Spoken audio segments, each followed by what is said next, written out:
I want you to think about the minifigures that you own, the minifigures in your collection. Regardless of whether you have 1 or 100, the large majority of LEGO minifigures are quite similar. They use standard legs, torsos, and heads, perhaps paired with some hair or a cool hat. But what about those minifigures that have pieces that make them truly unique? Pieces that are incredibly uncommon to find among other minifigures such as long, bendy arms. Well, let's take a look at the best minifigures with rare pieces that only a small fraction of minifigures have. Now, just to be totally clear, I'm not necessarily talking about the rarest minifigures ever, but rather the uncommon and noteworthy molds that don't appear on many figures. Sure, this rare white Boba Fett minifigure has uniquely colored parts that fetch a pretty penny, but the helmet and jetpack are the same molds as nearly every other Boba Fett. Instead, look at the flying mummy minifigure from the long-gone Pharaoh's Quest theme. The real stars of this minifigure are easily the headdress and of course these massive wings, which have made this an extremely iconic minifigure over the years, appearing in a total of 3 sets: the Flying Mummy Attack, the Scorpion Pyramid, and the Skeleton Mummy Battle Pack, all released in 2011. Despite their age and limited releases, these minifigures are pretty cheap online, and you can pick one up for less than $3. If the dark blue color isn't your thing, these wings have also been released in lime green,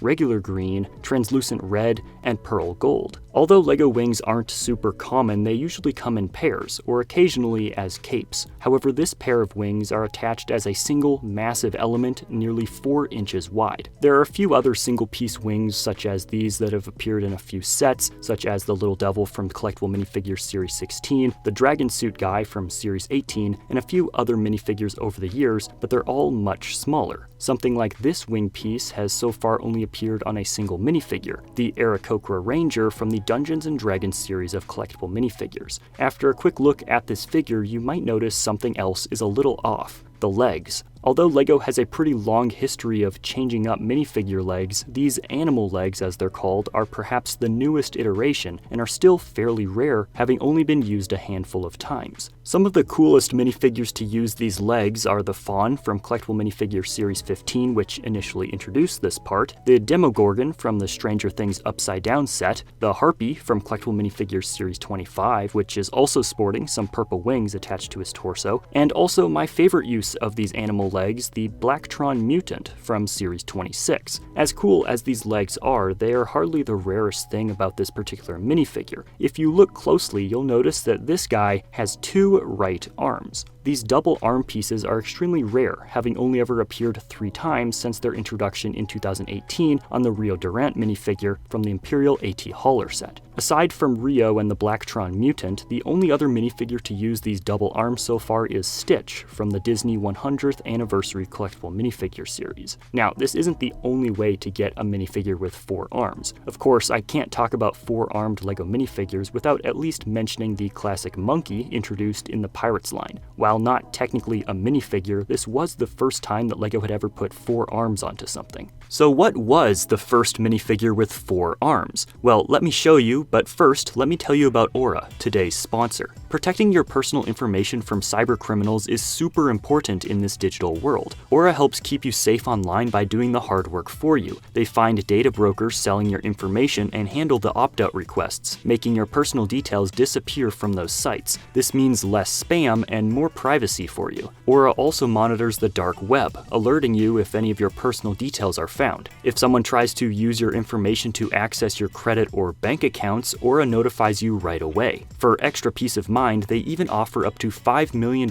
in identity theft insurance to members. With Aura, you'll also get access to a VPN with over 100 locations, keeping your online activity private. Secure your privacy and protect yourself with a 14-day free trial at aura.com/SpitBrix, or scan this QR code on screen right now to see if any of your personal data is at risk. Thank you to Aura for sponsoring, and now back to the video.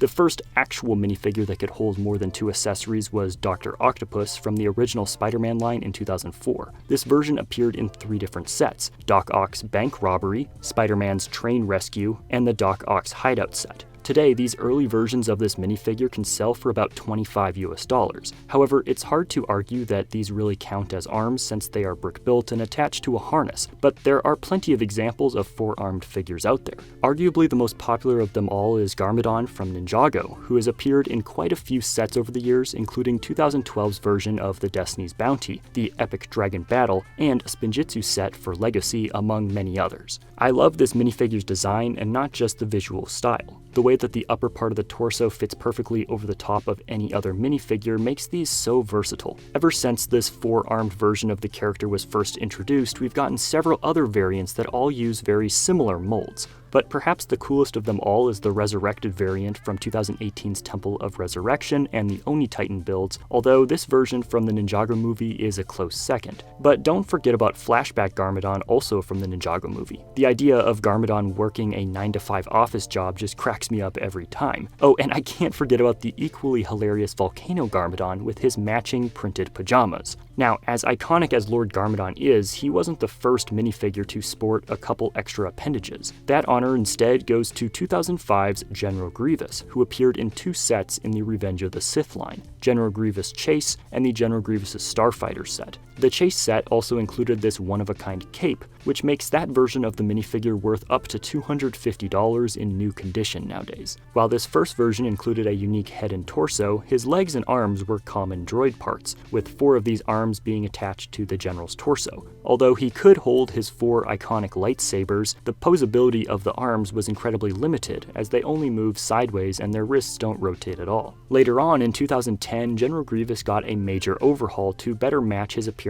in the Clone Wars animated series, and as far as accuracy goes, this was a major step up. This version was made entirely out of new, unique parts, allowing his arms to move up and down. Unfortunately, as with many other LEGO robots, his wrists still didn't rotate. Also, the second pair of arms is attached to the first pair, giving a rather awkward-looking angle and less posability. This version appeared in 4 sets, including a different version of General Grievous' Starfighter and the Malevolence set. In 2009, in between versions of General Grievous, LEGO rolled out another 4-armed minifigure, which is a sort of combination of the General and Lord Garmadon. Meet Frenzy, the alien thief from the Gold Heist set released under the Space Police 3 banner. This guy is certainly more than a little derpy, but Space Police 3 is one of the themes that I collected as a kid, and I specifically remember building this guy. I always thought he was cool. The really interesting thing here, though, is just how they've managed to add the extra arms. Much like Garmadon, they used a special mold to slide over the top of a standard minifigure torso, but they didn't give it extra arms. Instead, they pulled a Grievous and just left some pegs to attach these green droid arms onto. By the way, this is only one of 2 sets to ever feature these droid arms in green. Today, picking up one of these sets will set you back around $50. While we're here, there are 2 more 4-armed minifigures that are worth mentioning. The first is 2011's Samukai, also from the Ninjago line. Ninjago has had the most 4-armed minifigures of any theme, and this Skullkin General has a massive headpiece that fits over his torso and has room for 2 more skeleton arms to attach. As an extra addition, his upper and lower jaw are separate, which allows him to open his mouth extremely wide.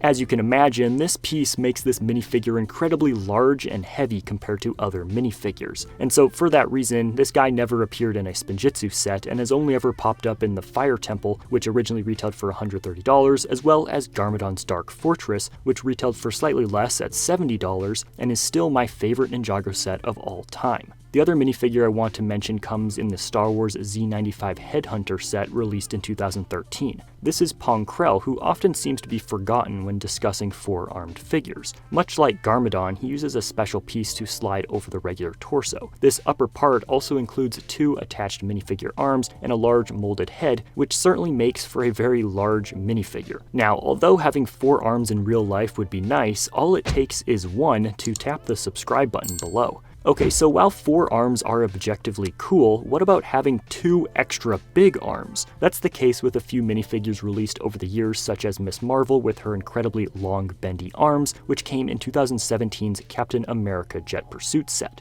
So what's up with her arms? You might think that this is simply a minifigure torso with a few flexi tubes stuck through it, and well, you'd mostly be right. What might surprise you though is that LEGO treats this as a single element, and it comes out of the box just like this. As strange and as rare as this part is, it's not the only time that LEGO has released a torso in this style. The very next year, in 2018, LEGO put out the Elastigirl's Rooftop Pursuit set under the Juniors line, and the designers saw a perfect opportunity to reuse this part. For the next several years, this style of torso was unused, until 2024. The Minions and Gru's Family Mission set included this absolutely nightmare-inducing Mega Minion Tim figure.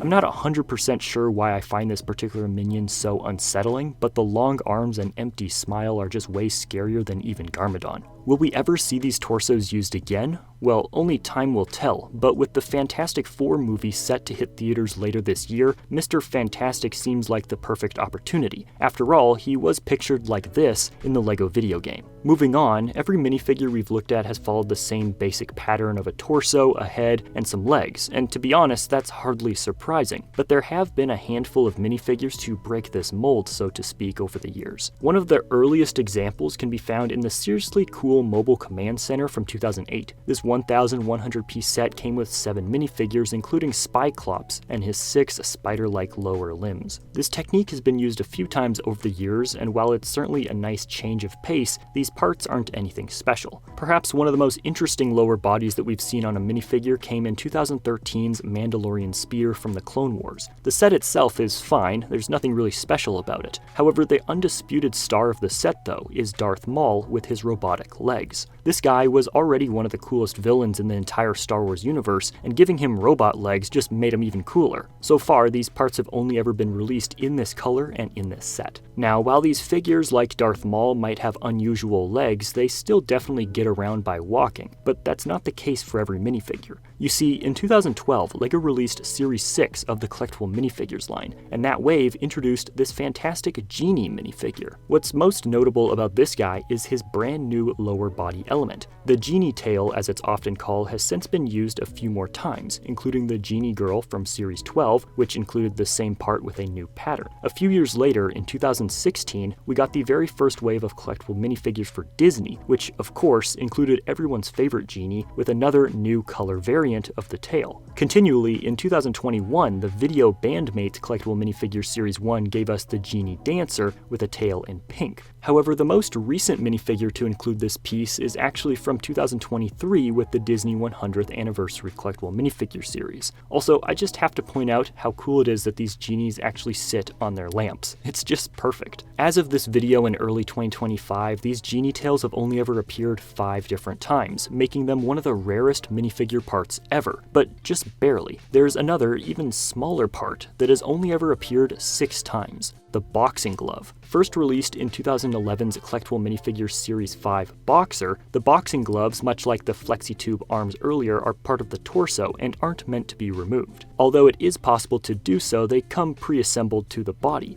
The next year, in 2012, LEGO released the Team Great Britain series to celebrate the London Olympics. This lineup included another boxer in blue, marking the only time that this piece has ever appeared in this color. In 2016, collectible minifigures Series 16 gave us the Kickboxer with the classic red gloves, and 2017 saw the release of another boxer as part of the super rare Bricktober minifigure collection, which was an exclusive promotional set to Toys R Us stores, and was followed up by the Raging Batsuit from the LEGO Batman movie. This is the only time that these have been released in purple, and picking up one of these figures today will set you back only $4 to $5, surprisingly. Additionally, LEGO put out another boxer in 2018 as part of the genuinely great Downtown Diner set. Now, what's a boxer gotta do with a diner? Well, turns out there's actually a boxing gym just upstairs. In fact, this set isn't necessarily an easy one to build, but it certainly isn't the hardest. Click on this video right now to see which LEGO sets are the most difficult to build, and don't forget to subscribe for more LEGO videos.